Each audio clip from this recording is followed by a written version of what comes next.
কল্পনা করুন, আপনি একটি ট্যাক্সিতে বসে আছেন, কিন্তু সেটি মাটিতে নয়, ধীরে ধীরে আকাশে উঠছে। শুনতে যেন সাইফাই সিনেমার গল্প, তাই না? কিন্তু বাস্তবেই এমন এক যুগে আমরা প্রবেশ করতে যাচ্ছি যেখানে শহরের যানজট আর ঘন্টার পর ঘন্টা ভোগান্তি অতীত হয়ে যেতে পারে। বর্তমানে যুক্তরাষ্ট্র তৈরি করেছে সম্পূর্ণ বৈদ্যুতিক এয়ার ট্যাক্সি, যা দেখতে অনেকটা বড় ড্রোনের মতো। এটি শুধু নতুন প্রযুক্তিই নয়, বরং ভবিষ্যতে শহুরে পরিবহনের এক বিপ্লব। সম্প্রতি নিউ ইয়র্ক শহরে একটি সফল পরীক্ষামূলক ফ্লাইট পরিচালিত হয়েছে।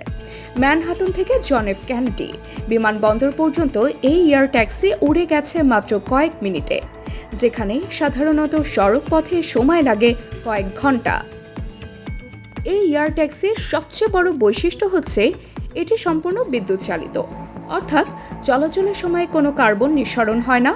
পরিবেশ বান্ধব এই প্রযুক্তি ভবিষ্যতে টেকসই শহর গড়তে বড় ভূমিকা রাখতে পারে। এছাড়া এটি হেলিকপ্টারের মতো উল্লম্বভাবে ওঠানামা করতে পারে, তাই বড় রানওয়েরও প্রয়োজন নেই। শব্দ তুলনামূলকভাবে অনেক কম, যা শহরের জন্য একটি বড় সুবিধা। এই প্রকল্পের পেছনে কাজ করছে জবি এভিয়েশন নামের একটি প্রতিষ্ঠান।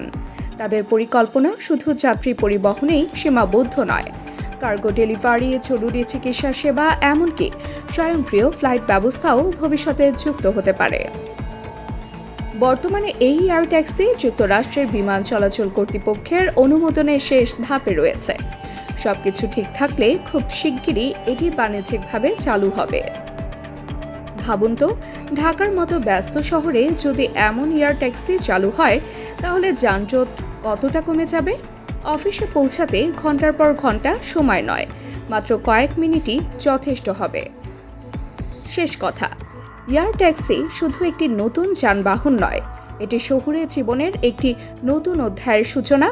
প্রযুক্তির এই অগ্রগতি আমাদের দৈনন্দিন জীবনকে আরও দ্রুত, সহজ এবং পরিবেশ বান্ধব করে তুলবে। আপনি কি প্রস্তুত আকাশে উড়ে অফিসে যেতে?